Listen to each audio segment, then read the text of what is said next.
Daferra Cybertech, episodio número 9.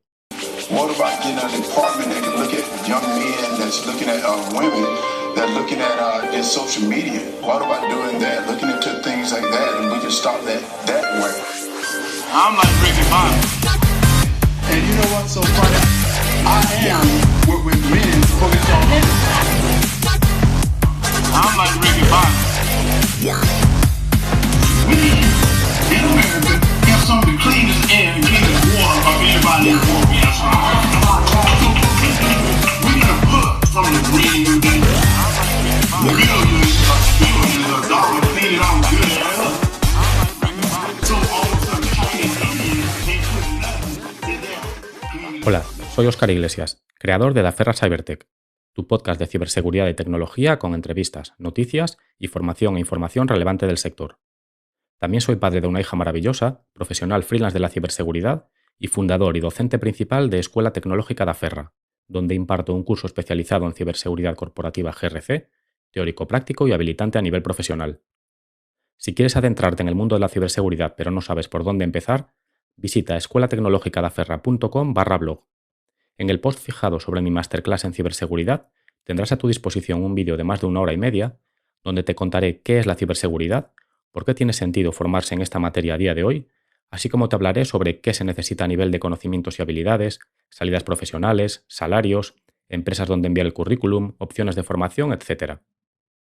Y si tienes ya cierta experiencia en el ámbito IT y quieres robustecer tu perfil con conocimientos de seguridad de la información, puedes inscribirte en mi curso online ejecutivo en ciberseguridad corporativa GRC de la Universidad de Mondragón. Tiene matrícula abierta y comienza el 24 de abril. Además, presenta la ventaja de que es bonificable por Fundae, por lo que podría incluso salirte gratis si lo consultas con tu empleador. Tienes el enlace con el detalle también en otro post fijado en escuelatecnologicadaferra.com/blog. Hoy tenemos una nueva entrevista, en este caso con Jorge Cava, Project Manager en A3 Media. Con Jorge hablamos acerca de su background profesional, desde su paso por una pequeña pyme llamada Galdón Software, hasta la consultoría en Accenture o las diferentes posiciones ejercidas en Vodafone España y Abatel Telecom, antes de recalar en su puesto actual.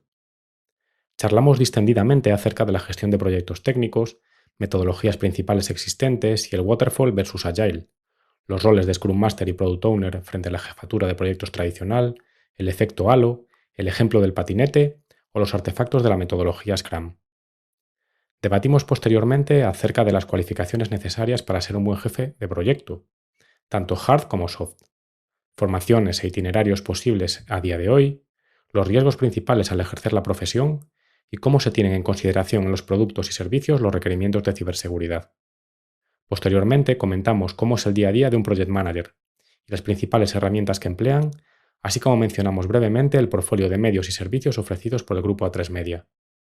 Finalmente pasamos a la zona personal de la entrevista, a destacar las reflexiones acerca de la brevedad de la vida y de que más allá de lo meramente profesional, como seres sociales que somos, es importante disfrutar construyendo y dejar huella en las personas. Sin más, te dejo con la entrevista a Jorge. Espero que te guste. Hola Jorge, bienvenido al podcast. ¿Qué tal? Muchas gracias. Encantado. Venga, pues yo creo que antes de comenzar, con las preguntas un poco más relativas a tu profesión y demás, haznos una semblanza de ti. ¿Cómo te definirías para que te conozca un poco la audiencia previamente? Vale, pues yo empezaría por mis raíces. Soy de familia granadina, mi mujer es granadina. Siempre que tengo algún momento libre aprovechamos para ir para Granada. O sea, tenemos mucha relación con el sur. Pero nací en Tenerife. Mis padres fueron a vivir allí. Nací allí, estuve durante 15 años, una tierra a la que le tengo muchísimo cariño. Y luego a los 15 años pues volvieron a Granada, estuvimos viviendo allí. Ahí estudié en el instituto y en la facultad. Y me vine a Madrid casi hace 20 años, me vine para 2 años. Yo quería estar en Madrid un par de años, probar la experiencia y volver a mi tierra y me he hecho casi madrileño, llevo 20 años aquí. Me considero, gracias a eso, haber vivido en diferentes sitios, una persona muy abierta, respetuosa, que le gusta conocer gente y establecer relaciones personales y siempre me ha traído la tecnología desde pequeño. Desde muy, muy pequeño siempre me ha gustado estar rodeado de cacharros. De hecho, con un vecino, cuando tenía 10 o 11 años, monté un telégrafo, un vecino que vivía al lado. Tiramos cable de un balcón a otro. O sea, siempre me ha gustado ese cacharreo. Como dice mi mujer, si en mi cumpleaños no me regalan algo que se puede enchufar, no me gusta. Y tiene toda la razón del mundo. Entonces, estudié ya la etapa de las tapas de yogur con el cordoncito ya la superaste. Empezamos por ahí, pero necesitaba que tuviera electricidad, tenía que tener algo. Entonces, estudié informática. No me quedaba más remedio que tirar por una carrera técnica. Estudié ingeniería informática en la Universidad de Granada y actualmente ejerzo como jefe de proyecto en el área digital de A3 Media. Ujú. Y bueno, cuéntanos un poco entonces. Ya nos has dicho, ¿no? Ahora eres ingeniero informático y te dedicas bueno, a la jefatura de proyecto dentro de ese grupo de comunicación. Pero cuéntanos un poco de tus experiencias profesionales antes de llegar a donde estás ahora en A3 Media. Vale, yo poco antes de terminar la carrera en Granada, pues empecé en prácticas en una empresa pequeñita, se llama Galdón, una empresa que se dedica al desarrollo de software de gestión empresarial, hace herramientas de back office, ERP, CRM, y yo les agradezco mucho la oportunidad que me dieron en aquel momento porque empecé a programar hace ya más de 20 años en algo que ahora está muy de moda, que es Python. Empezamos a trabajar con bases de datos no relacionales, todo el tema de modelo clave-valor. O sea, era algo que ahora está muy de moda, pero que hace 20 años no conocía Jolines, nadie. erais unos visionarios, ¿eh? Bueno, desde luego es que en esa empresa los dueños de la empresa son muy visionarios. La verdad es que montaron algo muy potente. Gracias a esa arquitectura que habían montado, iba todo muy rápido. Pero yo llego a un momento que me atrae la gran empresa. Y yo quiero probar la gran empresa, quiero probar consultoría y me vine a Madrid. Y Ujú. entré en Accenture. Uno de los primeros proyectos en los que trabajé fue BT, British Telecom. Fue como el primer contacto con el mundo telco. Es un mundo que me ha acompañado durante muchísimo tiempo. Empecé como desarrollador, programando, luego como analista. Y luego llega un momento en el año 2006 que tengo la oportunidad de ir a Vodafone. Sigo estando en el mundo telco, es como uno de mis grandes amores, las compañías de telecomunicaciones, y empiezo en un departamento que es un pelín raro para un ingeniero informático. Es un departamento financiero que se llama Revenue Assurance, que lo que trata es de asegurar que no se pierdan ingresos, de facturar correctamente a los clientes en cada una de las líneas de negocio que tiene una empresa de telefonía. Por resumirlo mucho, cualquier cosa que te haya contratado un cliente tiene que estar correctamente reflejado en los sistemas para no cobrar ni de más ni de menos. Entonces, Ujú. un informático que hace ahí, pues está entre medias de los equipos técnicos, entendiendo cuáles son los problemas que suceden y haciendo de traductor hacia el área de negocio. Oye, pues esto que está funcionando mal, pues cuesta tanta pasta o estamos perdiendo tanto dinero. Y era un departamento muy chulo porque conoces toda la compañía, conoces todo el flujo de ingresos de la compañía, todos los procesos de la compañía, y gracias a ese departamento aprendí cómo es una telco por dentro. A partir de ahí me pica el gusanillo de la gestión de proyectos porque sí, pertenezco a un área usuaria, tengo mucho conocimiento de mi área, me considero un experto, pero creo que me estoy perdiendo en la parte funcional y yo que soy más técnico, que me gusta tener la tendencia hacia lo técnico, necesitaba volver a mis raíces. Entonces, dentro de Vodafone, cambio de departamento y empiezo como gestor de proyectos, como jefe de proyecto en el área de tecnología. Estoy ahí un par de años y surge un área de nueva creación, no sé si te sonará, un área que se dedica o que se dedicó a la integración de dos compañías, de Ono y Vodafone. Vodafone compra Ono Ajá, sí, ahora y que lo hay, dices, te suena de algo, ¿no? ligeramente suena. Sí, sí, sí. Pues hay que unificar sistemas, hay que unificar procesos y, bueno, pues tiraron de muchos compañeros de la compañía, entre ellos antiguos jefes de proyecto de tecnología, para abordar esos proyectos. Ahí estoy durante 4 años. Yo creo que es el proyecto de mayor envergadura en el que he estado. De complejidad no lo sé, pero de envergadura sí, porque es revisar todos los procesos de una compañía que tenía 4.000 empleados, todos los sistemas, con qué te quedas, quedarse con lo mejor de los dos mundos. Y fue un proyecto muy complicado. En su momento se había dicho, creo recordar, que era la integración entre telcos más grande de Europa, ¿no? La más grande de Europa. Yo recuerdo que nos decían eso, que era la más grande de Europa. 4.500 Y millones, si no recuerdo mal, se había pagado por ONU. no sé si se puede decir, ¿eh? Sí, sí, no, no pasa Sí nada. se puede, sí se puede. Bueno, luego llega un momento que esos proyectos se están finalizando y Vodafone inicia un proceso de un expediente de regulación de empleo y yo me planteo si apuntarme o no apuntarme. Tengo que sopesar porque me sentía muy cómodo en la compañía, me sentía reconocido, pues ya tienes un nombre, ya puedes moverte dentro de la compañía en diferentes departamentos, pero sentía que me perdía algo, sentía que yo tenía que dar un paso más, tenía que hacer algo diferente, tenía que reinventarme. Y me apunté con muchísimo vértigo, me apunté Eso al te iba a ERE decir, porque la gente suele ser conservadora, jugar ahí y yo ya al tenía una seguro. edad, ¿eh? Yo soy un señor mayor. Yo tenía, en aquel momento iba a cumplir 40 años. Entonces, con 40 años, mi primera hija acababa de nacer. Mis padres, que son más mayores, diciendo, pero cómo vas a dejar un trabajo en el que estás bien? ahí sí que reconozco que tuve muchísimo apoyo por parte de mi pareja, porque sí me dijo, no, no te preocupes, tienes que dar el salto, no te puedes quedar con el gusanillo ahí en el cuerpo. Y me apunté al ERE, sin saber dónde iba a ir, ¿eh? Sin saber para nada dónde iba a ir. Sí que tenía claro que quería reorientar mi carrera, sí que tenía claro que si iba a hacer de jefatura de proyecto tenía que ser de algo diferente. Entonces aproveché ese tiempo para formarme. Estuve haciendo cursos de Big Data, me saqué la certificación de Scrum Master, saqué la certificación de arquitecto de AWS, el mundo cloud me atraía mucho, el no haber trabajado nunca con metodologías ágiles, pues también me tiraba. Y me surgió la oportunidad de entrar como Scrum Master en A3 Media, que es algo que me sorprendió un montón porque jamás había ejercido como Scrum Master, ¿verdad? Me había certificado, pero ya era un dinosaurio. Yo era una persona que había trabajado como jefe de proyecto de metodologías tradicionales toda la vida. Y yo creo que lo que les atrajo fue el tema de la experiencia que yo había tenido, el saber qué cosas se hacían mal de una manera y qué cosas tendríamos que evolucionar o hacer mejor, y me dieron la oportunidad de entrar allí. Ahí estuve cerca de 2 años trabajando principalmente con las webs del grupo.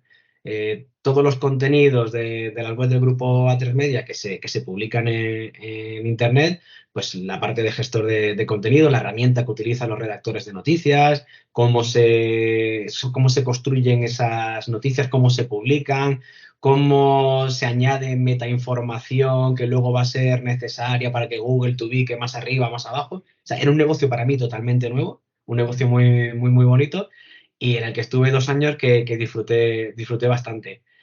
Y a partir de ahí me surge una oportunidad y me vuelve a llamar el amor que tengo por las telco y me surge una oportunidad en Avatel.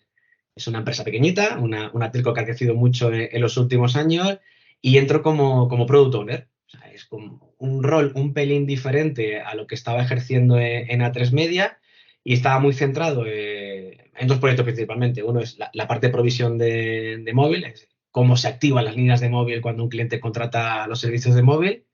Y también en otro proyecto que me recordó mucho al proyecto que yo he vivido en el pasado de integración en Vodafone, que creo que este sí que tiene mayor complejidad, no envergadura, pero sí mayor complejidad, en el cual de todos los operadores que iba comprando esta empresa, crear un único sistema que diera soporte a todos estos operadores. Y es otro proyecto de integración muy, muy, muy interesante, del que he aprendido muchísimo, muchísimo en muy poco tiempo, que no me esperaba que una empresa que no fuese tan grande tuviese esas ganas de hacer las cosas bien desde el principio, planteárselo todo bien, el utilizar lo último en tecnología y vamos, ha sido muy, muy, muy, muy interesante.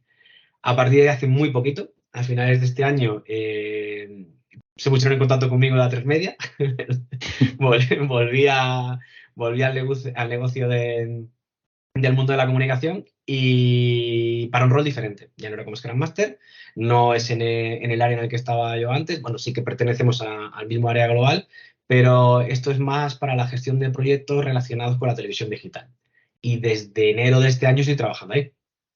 Ujú. Muy bien, es que muy interesante. Oye, y bueno, ya nos ha quedado claro, ¿no? Porque tal y como lo has relatado desde el principio, tú ya tenías una querencia, ¿no? Por el temas de tecnología, programación y demás, entonces pues era bastante obvio, ¿no? Que una de las posibles salidas a nivel formativo era la ingeniería informática, pero luego, también lo comentaba en la entrevista con Iván, ¿no? Que a los ingenieros se nos plantea siempre la disyuntiva de por dónde tirar, ¿no? Si por la rama técnica o por la rama de gestión. A ti en este caso te llamó más un poco la gestión, ¿no? Porque ya incluso cuando empezaste en Revenue Assurance en Vodafone, ya estabas como, claro, es un departamento que, como tú bien decías, hace de nexo, ¿no? Entre diferentes equipos. Entonces ya, en cierto modo, estabas ejerciendo un rol como de gestor de proyectos o de jefe de proyecto. Tú te sentías cómodo en ese rol, te tiraba más, Sí, ¿no? Hacia ahí. al principio sí que quería estar muy vinculado a la parte técnica. Yo era muy feliz programando o haciendo un diseño técnico, pero el dar el salto a Vodafone, como bien dices, en ese departamento en el que eres nexo entre negocio y TI, sí que me hizo ver las cosas de otra manera y decir, oye, pues me gusta esto de la gestión. Sí es verdad que no es lo mismo ejercer de jefatura de proyecto en un área de negocio, como podía ser Revenue Assurance, que ejercer como jefe de proyecto en un área técnica. Y ahí Claro. sí que durante un tiempo, pues eres más un product owner, eres más un usuario que está requiriendo necesidades hacia las áreas técnicas, pero sí que tuvimos un proyecto muy interesante en el que implantamos una herramienta comercial de Revenue Assurance, donde sí que tuve que trabajar como jefe de proyecto de verdad, porque era un proyecto que se construía desde cero, tenías que entrevistarte con muchas áreas de la compañía que tenían que darte sus requisitos, sus necesidades hacia ese proyecto, y sí que tuve una figura, un compañero que a lo mejor conoces, se llama José Víctor Alonso, que era el jefe de proyecto, era mi homólogo en la parte técnica, y de ahí le aprendí un montón. Y viendo cómo se desenvolvía y las cosas que hacía y cómo era su día a día, me atrajo un montón. Y esa fue una de las razones que me hizo a mí cambiar de área. Decir, pues quizás me guste más llevar los Ujú, ujú. proyectos o gestionar los proyectos en la parte técnica, porque estoy menos desvinculado de la técnica. Es verdad que tú no estás en las tripas, tú no estás desarrollando, pero sí que participas de ciertas decisiones, sí que estás más al día de la tecnología, sí que entiendes por qué se montan las cosas de una manera. Entonces, aunque tengas una parte de gestión, no pierdes de todo ese contacto con tecnología. Por eso me gusta más la gestión de proyectos en el mundo técnico. Entiendo. Y oye, ¿qué opinas de lo de el efecto halo? Que quizás te suene, ¿no? Porque creo que los dos somos certificados en PMP, además de Scrum Master y demás, pero creo que Yo no eran soy en el... certificado PME. Ah, no, vale, No perdona, llegué a perdona. certificarme, no llegué a Pensaba que sí. certificarme. Pero bueno, tienes los conocimientos, en cualquier caso, más Eso que sí, convalidados. en la Universidad de la Vida. Sí. Totalmente. No, pero creo que era en el PMBOK donde hablaban del efecto halo, ¿no? De que decían que era la tendencia que tenían las personas a presumir que por ser bueno en un ámbito ibas a ser bueno en otro. En el sentido de que, por ejemplo, un jefe de proyecto con conocimientos técnicos muy profundos, pues por el mero hecho de serlo iba a gestionar muy bien proyectos técnicos. Eso no necesariamente tiene por qué ser así, pero bueno, así lo veo yo, ¿eh? No sé tú qué opinas. Sí, no tiene por qué. Yo lo que creo es que sí que es necesaria una formación, o en mi opinión, ¿eh? Si vas a ser jefe de proyecto en área técnica, sí que creo que te vas a desenvolver mejor si vienes del mundo técnico. Si tienes conocimientos técnicos, si has estudiado una carrera técnica, si has empezado trabajando en el mundo técnico, pero no tiene por qué ser así, ¿eh? Hay gente que lo lleva innato, hay gente que sabe gestionar un proyecto, que sabe priorizar, que sabe planificarse muy bien sin necesidad de haber sido un experto en el mundo técnico. Yo creo que depende de la persona y depende también de la experiencia, porque aunque tengas muchos conocimientos técnicos, tú empiezas de cero, te vas a dar muchos tortazos, vas a aprender y esto consiste en un aprendizaje continuo. Yo creo que depende mucho de la persona y de la experiencia de esa persona. 100%, de acuerdo.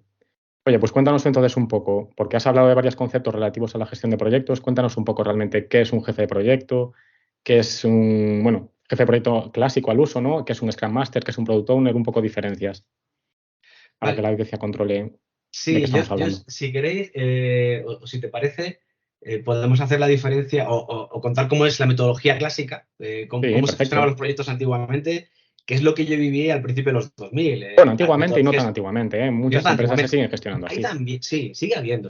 Y no digo que tenga que cambiar, que puede que haya proyectos que deban seguir las metodologías clásicas. Pero antiguamente el 100% de los proyectos, o por lo menos lo que yo conocí, eran proyectos que llamamos waterfall, ¿no? Proyectos en cascada, en el que todo sucede al completo en cada una de las fases. Comienzas un proyecto, hay una etapa de redacción de requisitos y toda la compañía se pone a redactar requisitos como loco para pedir lo que necesita para ese proyecto, producto o esa necesidad que esté surgiendo. Yo me he encontrado con proyectos a lo mejor con una Excel de 1000 y pico requisitos. Ujú, Y ujú. todos esos requisitos, reuniones infumables en las que estamos debatiendo los requisitos, yo quiero una ventana que sea así, yo quiero un botón que esté aquí arriba, yo quiero un botón que esté aquí abajo, y todo lo complejo que lo podamos poner. Pues una vez que llegamos a un acuerdo, o creemos que hemos llegado a un acuerdo con todas las áreas, el jefe del proyecto ahí lo que está haciendo es intentar coordinar a todas las áreas, intentando que todas las áreas emitan sus requisitos, que todo esté completo y en fecha, que tengamos un acuerdo sobre esos requisitos, se le pasa a los equipos de desarrollo, los equipos de desarrollo se ponen a programar como locos sin ningún contacto con las áreas usuarias, se ponen Son a silos desarrollar. independientes, ¿no? Son silos totalmente independientes. Entonces, ha pasado en cascada. Todos los requisitos han pasado en cascada a un equipo de desarrollo. El equipo de desarrollo lo hace con toda la buena intención del mundo. Hay algunos equipos de desarrollo para contactar con el usuario cuando hay alguna duda. No siempre sucedía así, pero a veces pasaba. Y llega un momento en el que comienzan las pruebas. Si encima tienes varios proveedores trabajando, enganchan los desarrollos de cada uno y no funciona. Se pelean un montón hasta que eso consigue funcionar. Y llega un momento después de 3 meses, 6 meses, un año. Son proyectos de muy larga duración, donde no tienes muy pocas oportunidades para inspeccionar y reaccionar.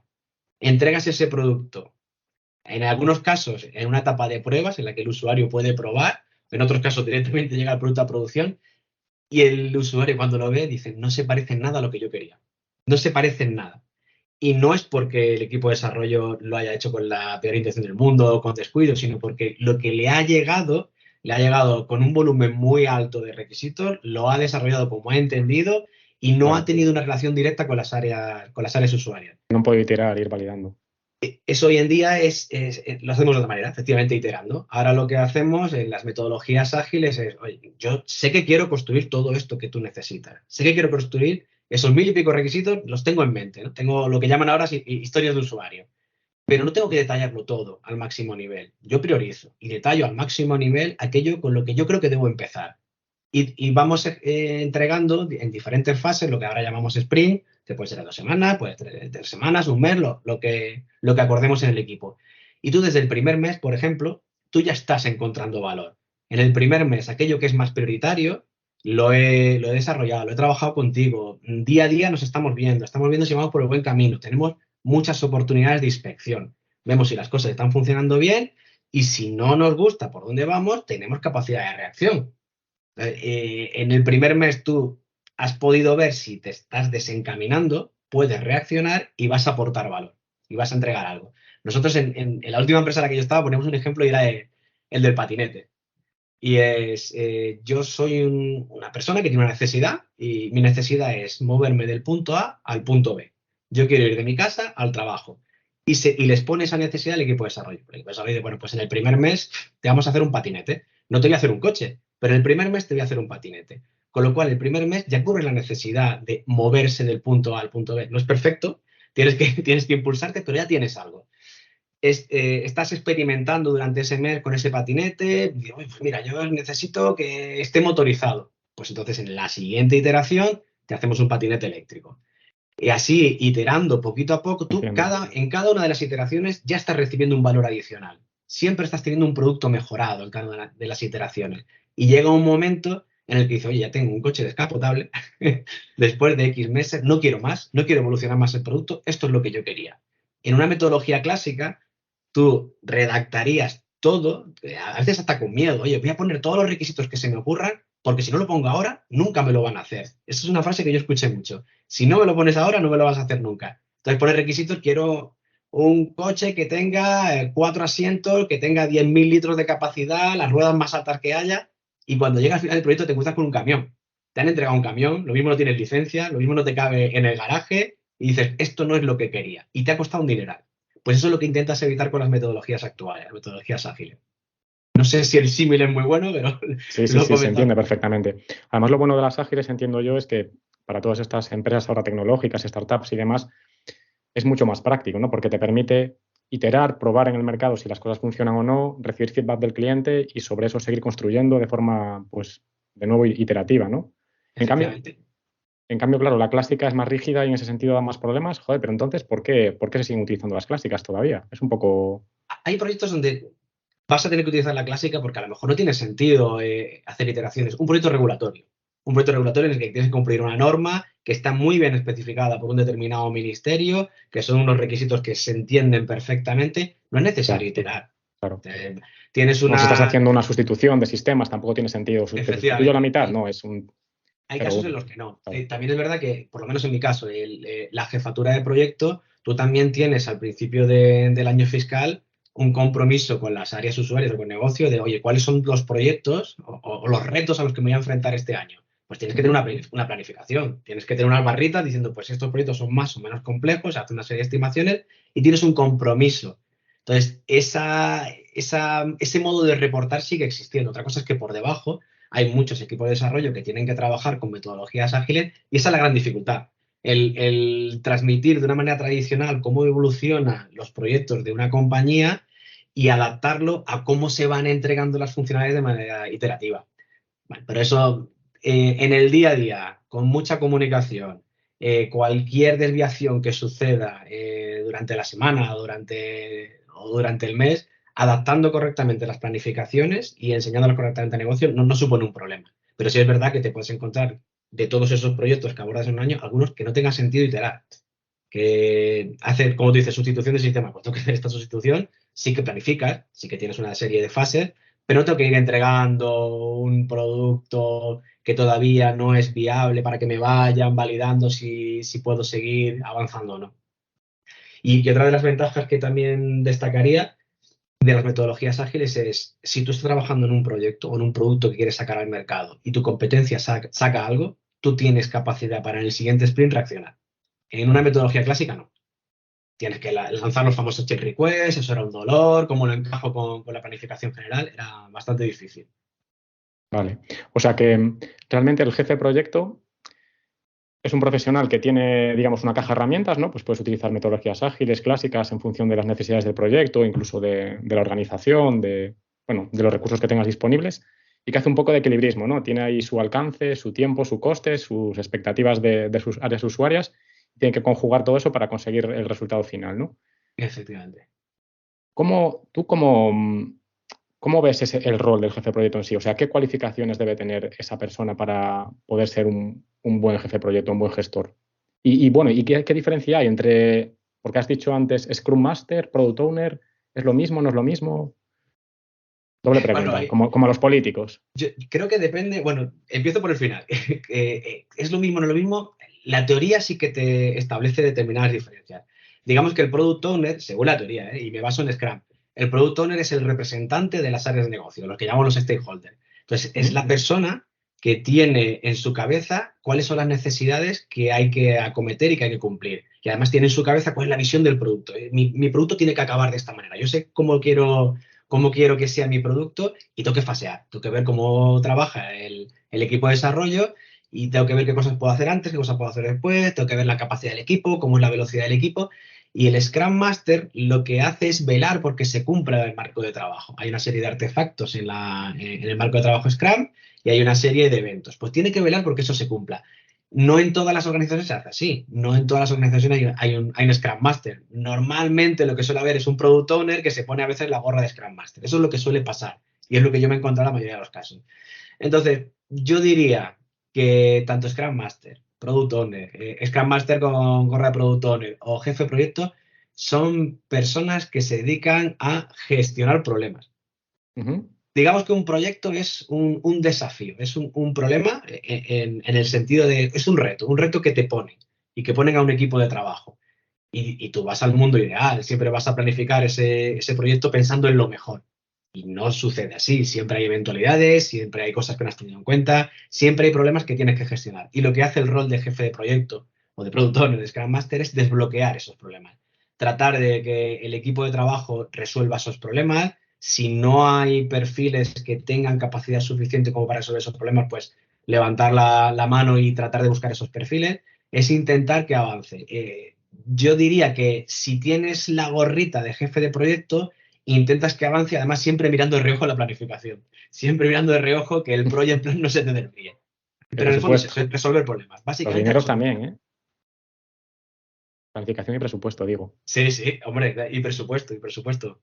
Claro, en el tema de Scrum hay organizaciones que se acaban cansando, porque oye, es un presupuesto infinito que sigues iterando, y hombre, tiene que haber un límite. No suele ser el caso. El papel lo soporta todo, ¿no? El papel lo soporta todo. Y bueno, antes lo has dejado un poco votando, ¿no? Has dicho, bueno, el Scrum Master es el que vela un poco por el que se cumplan las buenas prácticas, ¿no? Que haya adherencia hacia, digamos, esa norma.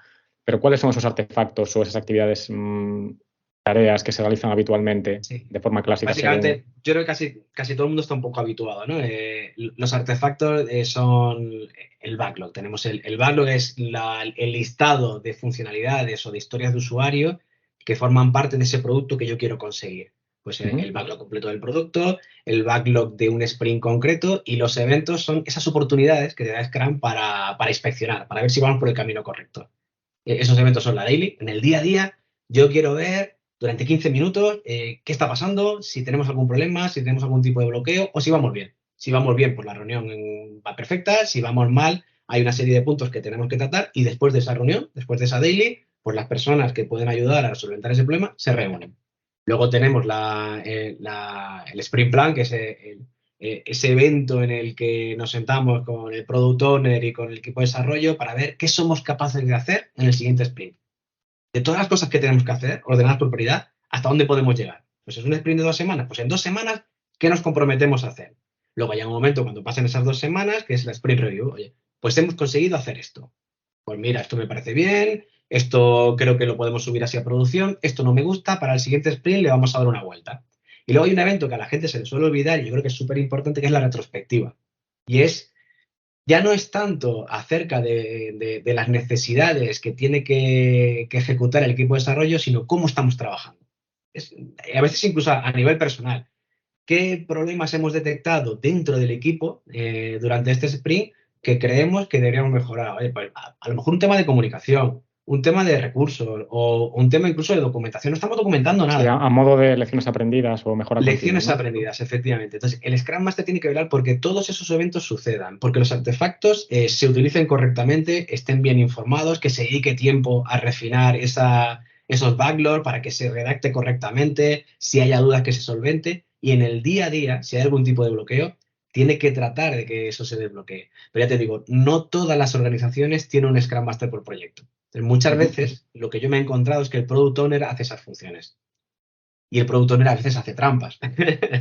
El Product Owner, viendo que tiene que incluir en mitad de un sprint alguna necesidad, se salta al marco de trabajo y hace alguna cosilla rara. No tienes Bueno, el sí, Scrum.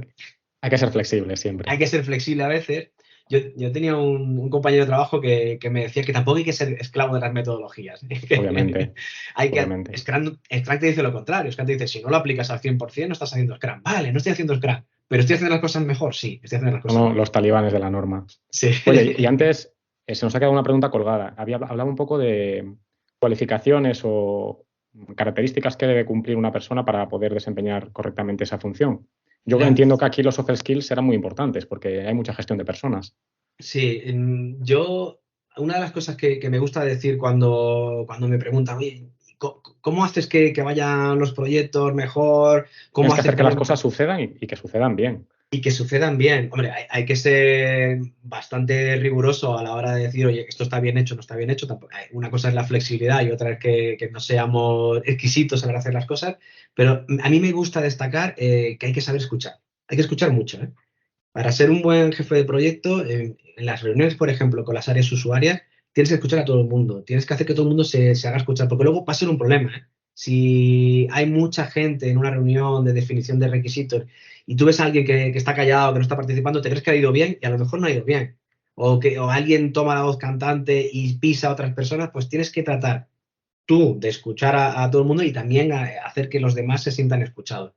Porque si hay algo que no se ha reflejado correctamente al principio de un proyecto, luego lo vas a pagar. Entonces, es importante que todo el mundo participe correctamente en los proyectos. Y luego tener mucha empatía, ¿eh? Hay que tener empatía porque hay veces que tú no le das importancia a una necesidad que surge de un área o a un problema que te han reportado en las pruebas y dices, esto es una tontería. Hay que ponerse en el lugar de esa persona que te lo está reportando. Si te lo dices por algo, si tiene impacto será por algo. Entonces, a partir de ahí, trabajar con esas personas que te levantan esas eventualidades para entender realmente el impacto. Y porque problemas van a surgir, siempre van a surgir problemas en cualquier proyecto, pero te ayudan. El tener esa empatía y el ponerte en los zapatos del otro te ayuda a entender qué cosas van por delante de las otras. Entonces, esos soft skills son bastante importantes. Hay respeto, muchísimo respeto por el trabajo de los demás. Yo recuerdo haber estado como jefe de proyecto y áreas usuarias que en algún momento fueron técnicos, decirte cómo tenías que hacer tu trabajo. No te metas en el trabajo de las áreas técnicas, intenta entenderlo, intenta ayudarlos, pero no le digas a los demás cómo tienes que hacer las cosas, porque ellos ya son suficientemente expertos como para que le digas lo que tienes que hacer. Y a mí me da mucha rabia, ¿eh? Esto es un if, esto tienes que probarlo de esta manera, esto es una consulta. Las cosas han cambiado mucho, a lo mejor, desde que tú estabas programando. Entonces es mejor ahí dar un paso atrás, que ellos son los expertos. Hay que confiar mucho en los equipos de desarrollo porque son muy, muy buenos y vienen muy preparados y tienes que respetarles. O sea que realmente a nivel de cualificaciones, digamos, formativas, certificaciones y demás, obviamente es muy conveniente que conozcan estas metodologías, ¿no? Porque si no, no tiene sentido. Y luego las soft skills es vital, pero realmente no hace falta ser ingeniero, ni mucho menos. No, no es necesario, no es necesario. Yo conozco gente que trabaja como jefe de proyecto, algunos han estudiado Derecho, algunos han tenido carreras técnicas, no hace falta. Sí que, como decía, recomiendo el haber estado en algún proyecto técnico porque te ayuda a medir cómo de complejas son las cosas. Pero al final quien te va a ayudar es el equipo de desarrollo. Cuando estés planificando, ellos te van a decir lo complejo que puede ser una determinada funcionalidad. Sí que aconsejo el hacer algún tipo de formación. Mira, las formaciones de metodologías ágiles, por ejemplo, Scrum, no son muy complejas, no tiene una duración muy larga y económicamente certificarse no es caro. O sea, yo empezaría por ahí, por entender cómo es la gestión. Empezar a lo mejor por Scrum Master o Product Owner, alguna de esas certificaciones. Y sí que Ahora hay más si no, modalidades. Hay más modalidades nuevas. Yo cuando me las saqué en su momento solo había el Professional Scrum Master 1, ahora ya hay creo que el 2, incluso el el 2 3 o algo está, así. sí, sí, sí. Sí, sí, ha evolucionado la cosa. Y han subido los precios bastante también, ¿eh? Pero bueno, así sigue siendo mucho más barato que otras más Sí. tradicionales, tipo el Y PMP, que además PMP sacárselo te va a es un exigir dolor de mucho más. muelas. Además te exige luego, no recertificación, pero para mantener la certificación requieres conseguir unos créditos de forma trianual, si no recuerdo mal, cosa que no ocurre con Scrum, me parece, Sí, creo Scrum recordar. es de por vida si no lo han cambiado. Sí, sí, sí, sí. O sea que Cambian tienen... algunas preguntas. Cambian una pregunta que el otro día hice un test por casualidad y me equivoqué. Digo, pues esto ha cambiado y efectivamente había cambiado. Ya. Bueno, Pero eso bueno, siempre hay que pero renovarse. no es complejo, ¿eh? No es complejo. Y si has trabajado como usuario en algún proyecto, no te va a ser muy difícil entenderlo. Sí que recomendaría, que fue lo que a mí me pasó en mi caso estando en Vodafone, estando en un área usuaria y tener que llevar un proyecto grande, tener una persona al lado que ya era jefe de proyecto, que era jefe de proyecto de TI, para mí fue una oportunidad muy buena. Entonces, si alguno de los oyentes tiene en su empresa la oportunidad de trabajar en un proyecto, aunque sea como usuario, que eso suele pasar, se lanza este proyecto, necesitamos algún representante de cada uno de estos departamentos. Yo lo aprovecharía. Si te pica el gusanillo, si quieres gestionar proyectos, aprovecharía para entrar ahí, aunque sea como usuario al principio, aunque sea simplemente dando requisitos y haciendo pruebas de aceptación.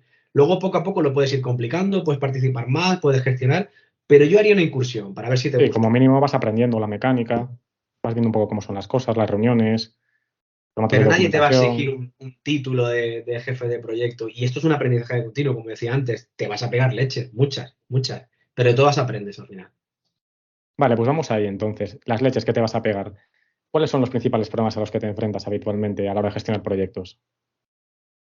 Uf, esta es complicada, esta es bastante difícil, porque Las no expectativas puedes decir, es de que los no usuarios hay, entiendo que es la principal, ¿no? Al final.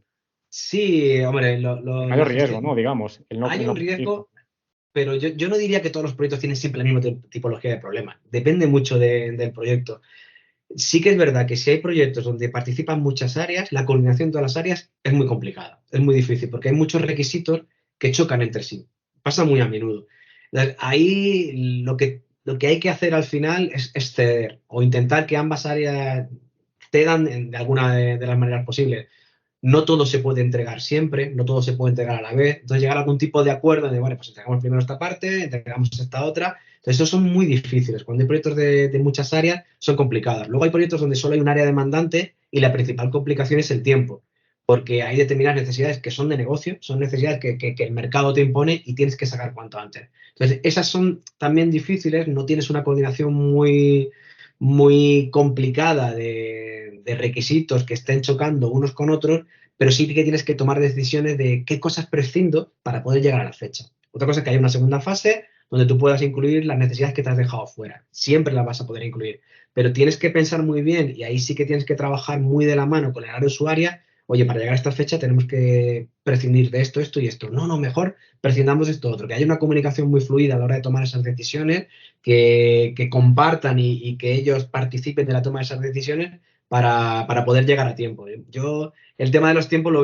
veo complicado cuando tienes proyectos en los que el mercado te aprieta, en lo que hay un tema regulatorio que tienes que llegar sí o sí. Esas suelen ser muy complicadas, ¿eh? Ujú. Oye, y has hablado también de la parte de los requerimientos, ¿no? Una toma de requisitos inicial acerca del producto o servicio que se quiere lanzar o que se quiere desarrollar. Pero, ¿qué papel juega la ciberseguridad en todo esto? Porque, claro, tú has gestionado proyectos ya en tres empresas diferentes, una multinacional telco, una empresa telco un poco más humilde, pero con gran crecimiento, y un grupo de comunicación, que luego hablaremos un poco más en detalle, porque esto sí que creo que le va a causar curiosidad a los oyentes, ¿no? Cómo funciona un conglomerado de estos por dentro. Pero la parte de ciberseguridad asociada al proyecto, ¿cómo se gestiona? Porque obviamente, claro, asociado a los diferentes servicios que se van lanzando al mercado y demás, pues hay unos activos de información por debajo. Estoy pensando, por ejemplo, en, yo qué sé, pues en el A3 Player, ¿no? Que al final pues tienes tus series, tus películas, etcétera. ¿Cómo se gestiona todo eso? ¿Está todo unificado en la gestión del proyecto? ¿Es otra capa distinta de seguridad que aplican otros equipos? ¿O cómo se gestiona? Hay que tener en cuenta que depende mucho de la madurez de la empresa. Actualmente en A3 Media pues, es una empresa muy madura, que se ha curtido en 1000 batallas y que estos proyectos nacen desde el minuto cero con requisitos de ciberseguridad. Y no solo participan los departamentos de ciberseguridad, sino que tienes un apoyo muy fuerte de los equipos de arquitectura, de los equipos de sistemas, que todos ya tienen ese ADN de todo tiene que salir, la infraestructura que montemos, los desarrollos que montemos por encima, las APIs que tú expones, las URLs que tú expones al exterior, todo eso tiene que nacer con una serie de requisitos de seguridad, porque te la juegas, porque es muchísima gente, como bien has dicho, muchísima gente que tiene acceso a esa información, a ese contenido. Entonces, en una empresa así, madura, tienes esa tranquilidad de que el proyecto desde el minuto cero nace con esas necesidades cubiertas. No siempre es así. En empresas más pequeñas es más complicado. En empresas más pequeñas, y tienen esa intención. E incluso puede que haya un departamento de ciberseguridad que quiera velar porque se cumplan esos requisitos, pero a lo mejor no están suficientemente dimensionados. No es el caso en donde yo me encuentro actualmente porque es una maravilla, porque desde el principio ya sabes lo que tienes que cumplir, entonces vas a llegar a una fase de prueba validando que correctamente se han implantado esos requisitos de ciberseguridad y vas a ir a producción con cierta tranquilidad. En otras empresas en las que yo estaba en el pasado era más complicado, era difícil porque no estaban dimensionados y a veces también porque no saben por dónde empezar, ¿eh? Cuando tú eres una empresa pequeñita que no has prestado atención porque no lo necesitabas la ciberseguridad y vas creciendo, el propio departamento de ciberseguridad tiene un listado de, oye, tengo todo esto que debería hacer de un montón de servicios, sistemas que yo ya tengo, que ya existen, pero que no están cumpliendo determinados requisitos de seguridad. Entonces, en esos casos, yo recomendaría pues, acudir a alguna empresa del sector, algún colaborador que te ayude a priorizar. Porque lo tienes claro, ¿eh? Porque las empresas de ciberseguridad, perdón, los departamentos de ciberseguridad tienen claro qué es lo que tienen que hacer. Pues, bueno, pues no deberíamos sentir avergonzados si tiramos de algún colaborador para que nos eche una mano, para decir empezó por aquí, que esto va a ser lo más prioritario, esto no va a ser un problema hasta dentro de X tiempo. Entonces sí Sí, pero que hoy en día es muy natural hacer eso, ¿no? Al final los recursos tienen un coste y tenerlos internalizados a lo mejor no tiene sentido. Pero entonces, si te he entendido bien, Jorge, lo que hacéis es directamente tenéis un equipo de seguridad lógica, que es un área usuaria más, y al inicio del proyecto, igual que el resto de áreas, aporta sus requerimientos de seguridad por defecto, seguridad por diseño. Tendrán, entiendo yo, en función del tipo de producto o de servicio que se va a lanzar, a lo mejor incluso un juego de requisitos ya predeterminado que harán algunas modificaciones, las aportarán al proyecto y luego velarán porque se cumple, ¿no? A lo largo del desarrollo y demás. Pero como un área más, ¿no? Entiendo. sí, y lo normal es como tú dices, tienen ya un pliego de requisitos que dependiendo de la tipología del producto te emiten y muchos, como decía, pues ya incluso los propios equipos de desarrollo los conocen, ya saben cuáles son los requisitos que tienen que cumplir.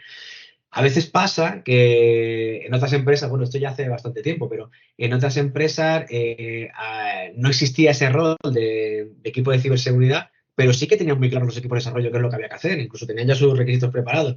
Pero nos encontramos a lo mejor con dos equipos de desarrollo de dos formas de trabajar diferentes que tenían que colaborar y cada uno pensaba que había que tener una solución de una manera diferente. Y ninguna era 100% buena ni 100% mala. Eran dos soluciones que se podían adoptar.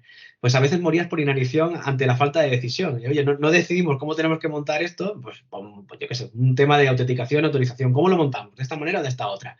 Y las dos eran válidas. Sí que es necesario siempre la figura y ahí me di cuenta, del Departamento de Ciberseguridad. Ciberseguridad tiene que decir cómo tienen que hacerse las cosas. Puede ser la opción A, la opción B, puede ser muy proactivo un equipo de desarrollo, pero tiene que poner a alguien el sello, porque si no, Claro. nunca vas a tomar la decisión. Entonces, es necesario. La figura de ciberseguridad es necesaria. Y cuanto antes entre en un proyecto, mejor. En este caso concreto entiendo que deben ser ellos los decisores, ¿no? Porque son los que tienen la autoridad Sí. para tomarla, ¿no? Pero si fuese un conflicto de intereses en ese sentido entre otras áreas, claro, tú eres un facilitador, ¿no? Como jefe de proyecto, pero no tienes la capacidad, o sí, tienes la capacidad de tomar la decisión en caso de discrepancia. No, en Depende esos del casos caso, no. quizás, ¿no? Pero en general Depende no. del caso. Habrá cosas en las que sí, pero si se escapa a mis funciones y depende de un departamento que es responsable de la ciberseguridad, esos son los Se departamentos escala, que toman ¿no? las decisiones. Igual que puede pasar con legal, igual que puede pasar con comercial, pues hay ciertas cosas que se escalan, se transmiten y alguien tiene que tomar una decisión. Pero hay cosas que el jefe de proyecto no puede decidir. Venga, pues vamos a hablar un poco de cómo es tu día a día.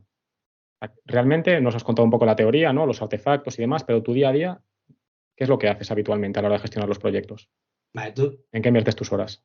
lo normal es tener proyectos, no tienes un único proyecto. Cuando estás ejerciendo de jefe de proyecto, tienes diferentes proyectos y cada uno en un estado diferente. Hay proyectos que están en un estado de definición, hay otros que están en curso, que ya están en desarrollo, y otros que ya están en producción, pero hay un momento ahí de soporte de vamos a supervisar durante un tiempo a ver qué pasa. Entonces, lo normal es que tú te planifiques mucho tiempo para dedicar a los proyectos que están en definición, porque tienes que plantear reuniones de trabajo con las áreas usuarias para solicitar los requisitos, reuniones de trabajo internas ya con el equipo de desarrollo pues para diseñar la solución, para fasear esa solución. Y luego hay cierto trabajo en el día a día también que te quita bastante tiempo de seguimiento. Oye, los proyectos que están en curso, cómo van y qué problemas tenemos. Y es ahí donde el día te cambia por completo. Tú tienes un día planificado, tienes muy claro cuáles van a ser las reuniones del día, tienes muy claro qué es lo que vas a hacer, pero son las cosas que se salen de lo normal en la planificación de un proyecto las que te quitan bastante más tiempo. O incluso un proyecto que está en producción y de repente algo no funciona como esperabas y está generando incidencias, pues eso hay que resolverlo cuanto antes. Entonces, hay que asumir que hay muchas cosas que se escapan a tu control y que tienes que resolver. Suele pasar con... No, Bueno, no perdona, sé. iba a decir, has hablado ya, está en producción, tú ya lo has entregado, pero aún así sigues vinculado a él, no te lo sacas Sí, de encima. sí, sí, sí. Llega un momento que a lo mejor el producto está suficientemente maduro, ya ha pasado un periodo de garantía, por así decirlo. Bueno, pues sí, entonces ya lo hereda un equipo de soporte. Si hay alguna incidencia y ya sabemos el procedimiento para resolver la incidencia, lo va a gestionar un equipo de soporte. Pero si no, lo tiene que gestionar el equipo de desarrollo porque hay cosas que a lo mejor no se han hecho bien.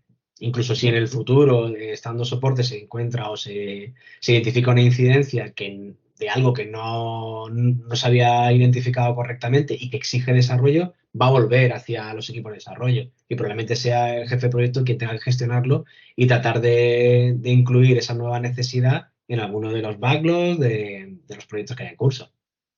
Muy bien. Y oye, de tu trabajo, de lo que nos has contado, ¿qué es lo que más te gusta y lo que menos te gusta? Pues mira, a mí yo no diré que hay algo que menos me gusta. A mí lo que más me gusta de la jefatura de proyectos, bueno, ahora me explico. Ahora a lo mejor pensándolo puede que haya alguna cosa que a alguien no le guste, pero que a mí personalmente sí me gusta, ¿eh? Yo creo que lo mejor de esto es que siempre vas cambiando, siempre vas haciendo cosas diferentes.